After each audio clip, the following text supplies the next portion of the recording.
என நினைத்தால் மனிதன் வாழ்வை நினைக்கலாமா? நீயே பேர் தீமா பேர் சுமை என இப்ப கட்சிய நீ வளர்ற புள்ள, நீ எதிர்காலத்துல இருக்கல துவாரகா. இவர் சாமி நீ சத்தியமா இம்பரு இதுக்கெல்லாம் சோறு அடையக்கூடாது. அதான் இம்பரு சீமான் பெரியப்பா எல்லாரும் மன தைரியமா வந்துருவாங்க. அழக்கூடாது துவாரகா. இது போய் உட்காந்துட்டு இருக்க, வருத்தப்படக்கூடாது. நம்ம ஜெயிப்போம். எனக்கு அடுத்து நீ இருக்கிறப்பா. நான் எவ்வளவு தைரியமா இருக்கேன். நான் அப்பா செத்து போனாலும் என் மகன் துவாரகா இருக்குது போராடுன்னு நான் எவ்வளவு தெம்பா இருக்கிறேன்.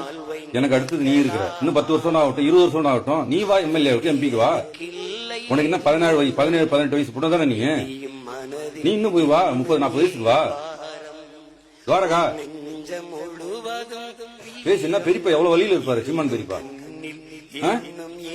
யாருக்குதான் கஷ்டம் இல்ல, மக்களுக்கு அறிவு. மக்கள் இன்னும் மக்களுக்கு நம்ம சரியா போலதுன்னு சரியா சரியாயிரும் நினைச்சு அழுதுட்டு இருக்கிறோம். ஐயோ எனக்கு வேற உன்னை டாக்டர் ஆகுன்னு ஆசைப்பட்டு இருக்கிறேன், நீ பாட்டுக்கு நினைச்சிட்டு அழுதுட்டு இருக்கிற. சீமான் பெரியப்பா இந்த முறை எல்லாம் 10 முறை ஜெயிச்சிருவார்.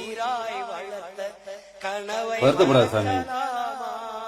இங்க பாரு எனக்கு தெரியும் பாரு தைரியமா இரு. சாமி சாமி சரி அப்பா சாமி சாமி நீ இருக்க சாமி, நீ இருக்க பெரியப்பா இருக்கா. பெரியப்பா நீ ஜெயிக்க வைக்கணும் சரியா.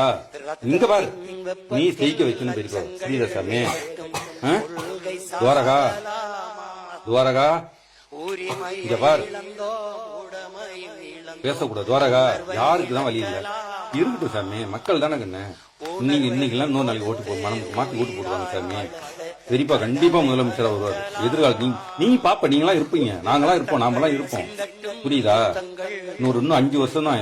இன்னும் பாதியிலே முடிஞ்சிடும் ஆட்சி. 2-3 வருஷத்துல முடிஞ்சிடும். நீ பிரச்சாரத்துக்கு வந்து சிறப்பா பண்ணி பெரியப்பாவுக்கு போய் பிரச்சாரம் பண்ணு, ஜெயிச்சிடலாம். ஏய் இங்க பார் இங்க பார் விடு சும்மா சும்மா பாத்துக்கலாம். அழாத சாமி, நம்ம ஜெயிச்சிடலாம் சாமி. அடுத்த முறை பாத்துக்கலாம் சாமி. செல்லக்குட்டி இல்ல அழக்கூடாது. பெரியப்பாக்கு தெரிஞ்சா வருத்தப்படுவார். அழக்கூடாது அழக்கூடாது சொன்னா கேளு. உங்களுக்கு மாட்டேடா நேற்று போய் சாப்பிடுங்க போக முடியல. சும்மா சும்மா இது பண்ணிட்டு மனிதன் வாழ்வை நினைக்கலாமா? செல்போன் போட்டு வாழ்வை சுமை என ஏந்து நினைத்து யாரும் வருத்தப்படலைங்க. விடு பாத்துக்கலாம் விடு. ஏந்து போய் சாப்பிடு. சாப்பிடு ஏந்து கிளம்பு போமாப்பா. போய் சாப்பிட்டு போய் உட்காந்து வேலையை பாரு. அதெல்லாம் நினைக்க கூடாது. நீங்க இப்ப இருக்கிறல்ல எங்களுக்கு அடுத்த தலைமுறை வாங்க போராடுங்க. ஏய் பைத்தியக்காரி 2000-3000 வருஷமா நம்மள அடிக்கமையாக்கி வச்சிருக்கான் தமிழ் இனத்தை. நாம எப்படி எந்திரிக்கிறது? 15 வருஷம் நம்மள விட்டு போயிடானுங்களா? ஒரு பக்கம் திராவிடம் அவன் நம்ம கிட்ட 400 வருஷமா நம்மள வேட்டையாடி தின்னுட்டு இருக்கிறான். அவன் விட்டுருவானா நம்மள? யூத நம்மள இங்க நின்னுறான். எப்ப பரசுராமன் காலத்துல இருந்து இங்க இருக்கானுங்க. 2000 ஆண்டுகளுக்கு மேல இருந்து இங்க இருக்கானுங்க. ராஜராஜ சோழனை வீழ்த்தின பிற்பாடு வந்து உட்காந்து குடி தங்கிட்டானுங்க. சரியா? விடுவானுங்களா? அவனுக்கு நம்ம உழைப்ப எல்லாரும் உலகமே தின்னுட்டு இருக்கு. அதை விட்டு சாதாரண போயிடுவானு. 5 வருஷத்துல நம்ம மட்டும் நாட்டை விட்டுருவானுங்களா?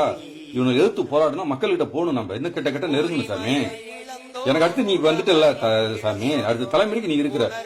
நான் உன்னை அடுத்து இருக்கும். அடுத்து நம்ம உனக்கு அடுத்து தம்பி இருக்கிறான். அடுத்து வான் புள்ள இருக்காமா. நம்மளாலதான் வெற்றி அடையும். நம்ம ஏன் பண்ண என்ன சொன்னாரு? ஒரு போராளிங்கிறவன் ஒரு தலைவன்கிறவன் அடுத்த தலைவன் நம்ம லட்சியம் அடுத்த தலைமுறைக்கு வந்தா போதும். நின்று வென்றாலும் கூட போதும். நான் ஜெயிக்கணும் எனக்கு ஒன்னும் அவசியம் இல்லை. என் பிள்ளைங்க வந்து வெண்டுட்டு போறாங்க. பெரியப்பாவே சொன்னாரா இல்லையா? சீமன் பெரியப்பாவே எதுக்கு எழுதிட்டு வந்திருக்கிற? ரத்தத்தின் வெப்பத்தில் லட்சங்கள் வேகட்டும். சாப்பிடும் முதல்ல ஏந்திரி. அடிச்சு போடுவோம் போறாப்பா. நீ தெம்பாருனாதான் போ ஏந்து போ. வா சாமி போ போய் சசி சாப்பிடு. இங்க பாரு போ சாமி.